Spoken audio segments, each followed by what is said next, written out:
April 22, 2025 Jammu and Kashmir Pahalgam అనే ప్రాంతంలో టెర్రరిస్టులచే సుమారుగా 26 నుంచి 28 వరకు అమాయకులు మరణించారు. Mostly Hindu tourists. దానికి ప్రతిచర్యగా భారతదేశం పాకిస్తాన్ యొక్క వీసాస్ ని రద్దు చేయడం, బోర్డర్స్ ని క్లోజ్ చేయడం, డిప్లొమాట్స్ ని ఆపేయడం, ఇండస్ వాటర్ ట్రీటీ నుంచి విరమించుకొని నీటిని కట్టడి చేయడం, పాకిస్తాన్తో సిమ్లా అగ్రిమెంట్ ని సస్పెండ్ చేయడం, ఎయిర్వేస్ ని ఆపేయడం, వాణిజ్యపరంగా దారులను ఆపేయడం జరిగింది. ఏప్రిల్ 24 నుంచి LOC లైన్ ఆఫ్ కంట్రోల్లో ఫైరింగ్, షెల్లింగ్ స్టార్ట్ అయ్యాయి. వాటర్ రిసోర్సెస్ ని ఇంటర్ఫీర్ చేస్తే ఇది యాక్ట్ ఆఫ్ వార్ గా పరిగణిస్తామని పాకిస్తాన్ హెచ్చరించింది. This is Robin Ashno. Welcome to know the truth. సరిగ్గా మే 7, 2025 భారతదేశం మిసైల్స్ ని లాంచ్ చేసింది. పాకిస్తాన్ మిలిటెంట్ బేసెస్ ని టార్గెట్ చేసి ధ్వంసం చేసింది. దాని పేరు ఆపరేషన్ సింధూర్. అలానే జైష్ ఏ మహమ్మద్, లష్కరే తైబా సైట్స్ ని టార్గెట్ చేసింది. పాకిస్తాన్ ఇండియా మిలిటరీ బేస్ ని టార్గెట్ చేసి కాల్పులు మొదలుపెట్టింది. దానికి వాళ్ళు పెట్టుకున్న పేరు ఆపరేషన్ బనియన్ మర్సూస్. మే 10 US president Donald Trump cease fire అంటే కాల్పులు ఉపసంహారను కోరుతూ ఇరు దేశాలను కోరడం జరిగింది. ఇరు దేశాలు ఒకరి మీద ఒకరు వైలేట్ చేశారని చెప్పుకొచ్చారు. విక్రమ్ మిశ్రే రిపోర్ట్ ప్రకారం పాకిస్తాన్ నుంచి రిపీటెడ్ వైలేషన్స్ శ్రీనగర్ మీద, జమ్మూ మీద అని చెప్పారు. నేను ఈ వీడియో చేసే టైంకి ప్రస్తుతం ఇండియా పాకిస్తాన్ మధ్య సీజ్ ఫైర్ నడుస్తుంది. ఇది కాంటెక్స్ట్. ఇక్కడ మనకి కనబడకుండా తిరిగిన మరొక శత్రువు గురించి ప్రస్తావించాలని అనుకుంటున్నాను. ఆ శత్రువు పేరే how fake news fuelled the 2025 India Pakistan crisis. ఈ వీడియో వ్యూవర్స్ ని ఎడ్యుకేట్ చేయడానికి, ఇన్ఫర్మేటివ్ గా ఉంచడానికి మాత్రమే. ఇండియా పాకిస్తాన్ రెండు న్యూక్లియర్ పవర్ కలిగి ఉన్న దేశాలే.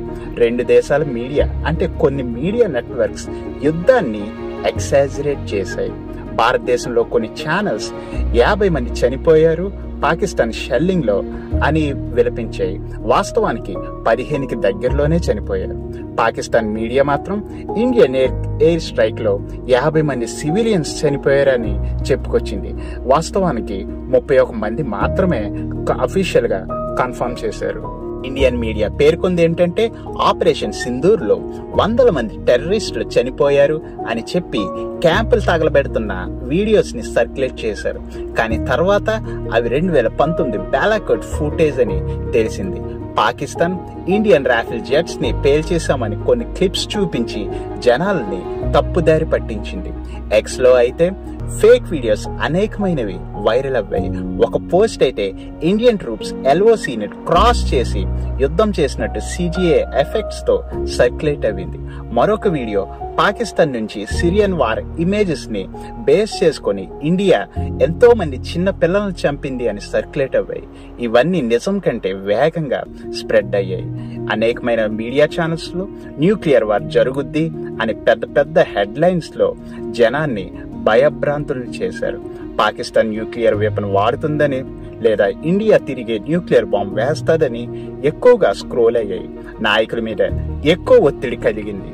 ఫేక్ న్యూస్ అనేది మిస్లీడ్ మాత్రమే చేయలేదు, జనంలో గందరగోళాన్ని తీసుకొచ్చింది. ప్రపంచవ్యాప్తంగా అందరిలో ఒక కన్ఫ్యూషన్ ని క్రియేట్ చేశాయి. ఫిక్షన్ నుంచి నిజాన్ని తెలుసుకోవడానికి మీడియేటర్స్ అయిన US దేశాన్ని కన్ఫ్యూషన్ స్టేట్ లో పడవేశాయి. వీటికి ముగింపు పలకాలంటే ఫస్ట్ మనం వెరిఫై చేసుకోవాలి. ఏం చదువుతున్నాం, ఏం షేర్ చేస్తున్నాం, ఏం నమ్ముతున్నామని. ఏదైనా విషయాన్ని విన్నప్పుడు అఫీషియల్ సైట్స్ నుంచి లేదా సోర్సెస్ నుంచి నిజమా కాదా అని కన్ఫర్మ్ చేసుకొని అప్పుడు షేర్ చేయడం, స్టేటస్లు పెట్టడం అనేది మంచి విషయం. మీరు రీసెంట్ గా చూసిన, విన్న ఫేక్ న్యూస్ ఏమైనా ఉంటే గనక కామెంట్ సెక్షన్ లో డ్రాప్ చేయండి. వీడియోని లైక్ చేయడం మర్చిపోకండి, షేర్ చేయండి, సబ్స్క్రైబ్ చేసుకోండి for more deep dives. This is Robin Ashno. Thank you all.